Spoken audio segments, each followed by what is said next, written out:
I could tell you a story of a gentleman that came yesterday for help, and I have this on video, and this is something I'm going to share later.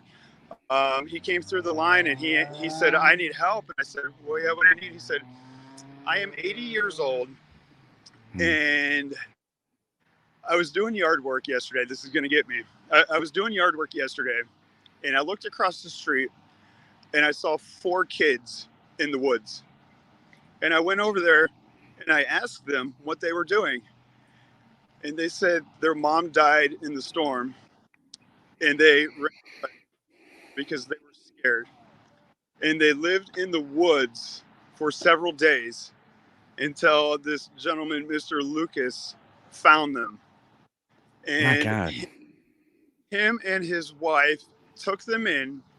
The kids, they spoke with the kids, obviously, about family and whatnot, and found out exactly what happened. Um, let the kids stay with them for a couple nights, reached out to several organizations who were going to stop by and take the kids and get them to the place where they needed to be. Um, we brought them all sorts of food, water, coloring books, toys, something to make them feel a little Good. more comfortable. Yeah. Um, Mr. Lucas called me this morning and said that they were having a conversation last night with the kids, and one of the kids said, "I remember my grandpa's phone number." So they called his grandpa. Grandpa and grandma went over, and I guess it was just the biggest celebration.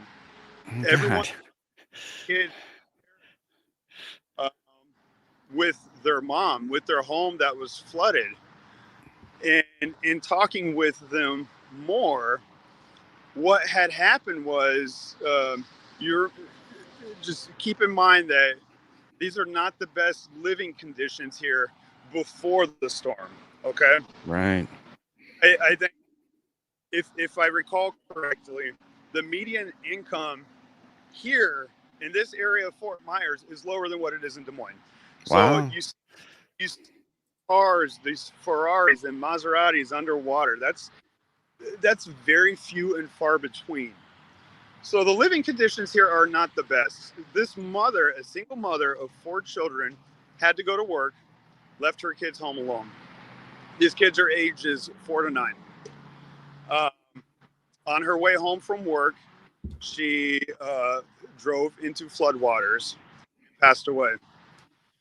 And it's those same floodwaters that started to inundate the house where the kids ran from. Wow. Uh, and My like I said, God. they would survived somehow for several days. And and so, I mean, it's just a miracle. There's stories like that all over.